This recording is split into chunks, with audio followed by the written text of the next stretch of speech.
मुखिया से चर्चित होने वाली फायर ब्रांड राजद की महिला नेत्री रितु जायसवाल थामने जा रही है भाजपा का दामन।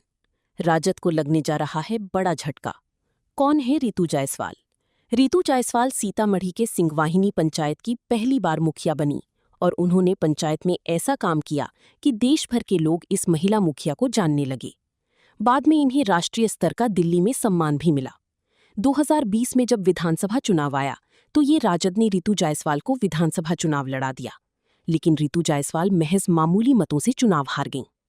राजद ने रितु जायसवाल को प्रदेश महिला विंग की अध्यक्ष बना दिया। तेज तर्रार और बेबाक बोलने वाली रितु जायसवाल प्रदेश भर का दौरा की और खूब सुर्खियां बटोरीं। पटना की सड़कों पर लाठियां खाईं, लेकिन हार नहीं मानी। पार्टी में रहकर सरकार और प्रशासन के खिलाफ जमकर संघर्ष किया और डटी रहीं। आ जाता है लोकसभा चुनाव 2024। रितु जायसवाल को शिवहर से लवली आनंद के खिलाफ राजद ने रितु जायसवाल को चुनाव लड़ा दिया। कांटे की टक्कर में शिवहर में भी लवली आनंद से महज 29,000 मतों से डिफीट खा गई। चुनाव के दौरान शिवहर लोकसभा सबसे हॉट सीट बन गया और लवली आनंद को जीत दिलाने के लिए पूरी सरकार उतर गई थी। रितु जायसवाल ने सांसद लवली आनंद को चुनाव के दौरान नींद हराम कर दी थी। चुनाव हारने के बाद ये फिर अपने पुराने अंदाज में आ गई और संगठन को मजबूत करने में लग गई और राज्य भर का दौरा करती रहीं। लेकिन कुदरत का खेल ऐसा कि 2025 विधानसभा चुनाव में तेजस्वी ने रितु जायसवाल का टिकट काटकर रामचंद्र पूर्वे की पुत्रवधू को टिकट दे दिया।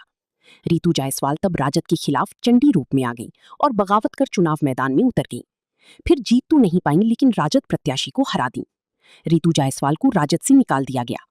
तब से अब तक रितु जायसवाल अज्ञातवास में थी, लेकिन अचानक एक बार ये सुर्खियों में है। बताया जा रहा है कि रितु जायसवाल खरमास से पहले राजनीति की नई पारी खेलने जा रही है और राजद छोड़ भाजपा का दामन थामने जा रही है।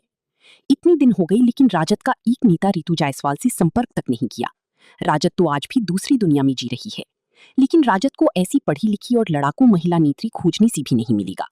भाजपा के पटना कार्यालय में रितु जायसवाल को पार्टी में शामिल कराने की जोरदार तैयारी शुरू हो चुकी है, लेकिन वे किस तारीख को भाजपा ज्वाइन करने जा रही है इसकी जानकारी नहीं है। संभव है कि रितु जायसवाल को भाजपा एमएलसी भी बना दे तो कोई आश्चर्य नहीं।